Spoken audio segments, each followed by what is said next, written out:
You've heard by now a calorie deficit is the only way to lose fat. But what most people still get wrong is how they go about it. And even more importantly, what causes them to unknowingly break their calorie deficit and stall their progress. So in this video, I'm gonna break down the 4 most common calorie deficit mistakes I've seen people make over and over, and these are the ones that quietly sabotage your progress even when you feel like you're doing everything right. And these are mistakes I've seen coaching over 20,000 people with their fat loss journeys, as well as my own journey of losing body fat. Knowing these are gonna save you years of frustration and speed up your progress faster than ever before. The first mistake I see people make is tracking their calories using tablespoons, cups, or ounces. And most people think they're tracking accurately, but cups and tablespoons are wildly inconsistent based on how packed or full they are. And not to mention, ounces can be inaccurate based on water content as well. For example, one of our clients, Lewis, thought that he was eating 1 tablespoon of peanut butter at night, and he was just using the tablespoon and eyeballing it. When we had him switch to start tracking his calories, weighing his food in grams, he realized the 1 tablespoon he thought he was eating, which would be about 17 grams, was much closer to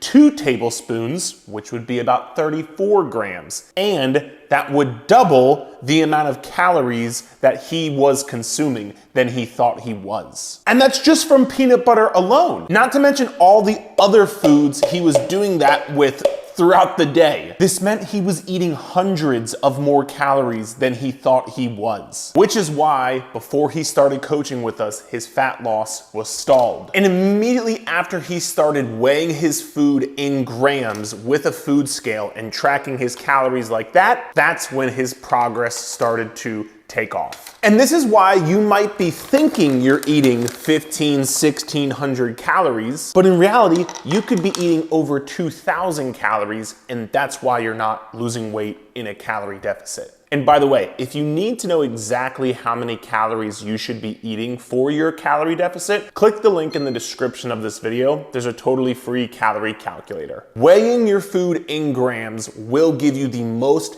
accurate serving size, which will give you the most accurate calories. Every food label is based off of grams. So even if it says 3 tablespoons, in parentheses, it'll say 30 grams. Or if it says 2 tablespoons, in parentheses, it'll say 34 grams. Or if it says 4 ounces, in parentheses, it will say 112 grams. So moving forward, track it in grams. And if you don't believe me, just try it for 7 days. I promise you. You'll be like, God damn it, Eric, you were right. Because I have no reason to lie to you. But here's the wild part. Even if you nail your calorie tracking, there's still another mistake that keeps people stuck. And it has to do with cardio. Let's talk about why the wrong cardio might be the biggest mistake you're making, which is leading you to burn out, but not burn fat. You like that one? Most people overestimate how much your exercise impacts your weight loss. Your structured workouts and exercise usually account for just 5 to 10%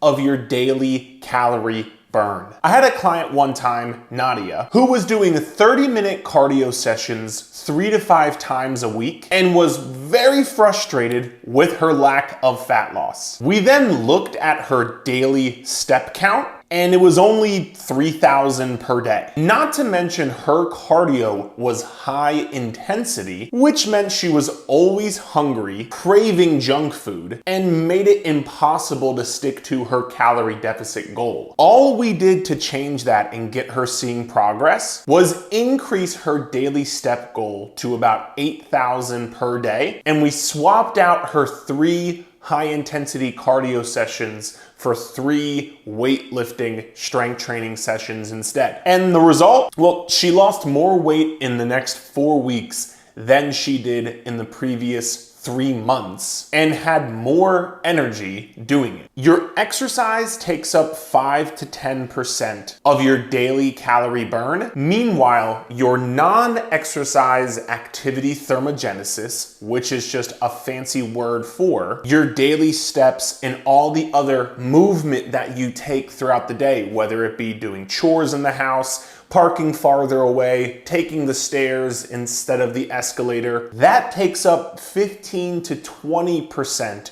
of your daily calorie burn. You burn 3 times as many calories just moving throughout the day than you would in a dedicated workout. Plus, the strength training that we incorporated also helped her build muscle, which also increased her daily calorie burn. Now, let me be clear, cardio isn't bad if you want to lose weight on a calorie deficit. It's just the cherry on top of the sundae. Fat loss happens from managing your overall energy intake and output, and your steps are the real secret to work with you on a calorie deficit versus working against you with the high intensity cardio. Now, even if you're tracking accurately and you increase your daily steps, there's still a fat loss killer that creeps up on everybody, and for most people throws them completely off track, and that is what to do when you hit a fat loss plateau. So let's talk about why your body stalls out and the smart way to make adjustments that actually get the scale moving in the right direction again. Mistake number 3 is thinking you're in a plateau after just a few days of no scale movement. Most people panic way too early. If the scale doesn't move for 3 to 7 days, they assume something's wrong. But in reality, that's just normal fluctuations. You're not in a true plateau until you've gone at least 14 days with no scale movement and damn near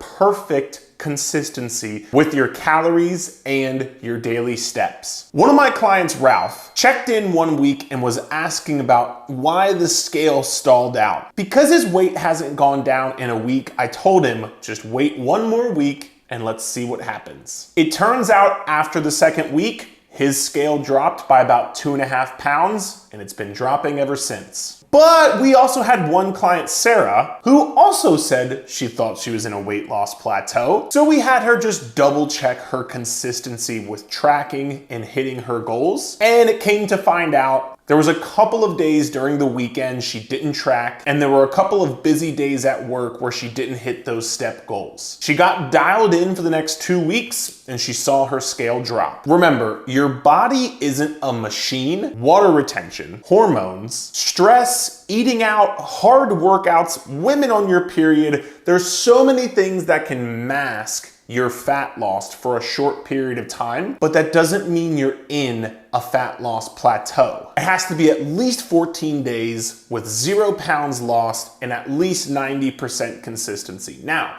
you might be one of the few people out there, you special unicorn you, who maybe that is you. And in this case, here's what you do when you actually hit a fat loss plateau. And it's not gonna be what a lot of people try to tell you on the internet, which is reverse dieting. If you need to be in a calorie deficit to lose fat, why would you increase your calories? That doesn't make any sense if you're actually in a calorie deficit, because like we talked about, if you haven't been consistent, or if you're not tracking your calories accurately or not hitting your steps, then you might not actually be in a calorie deficit. But the answer wouldn't be to increase your calories. It would be to either decrease your calories by 100 to 200 per day max, or to increase your steps or cardio. Usually at least an extra 2,000 to 4,000 steps per day,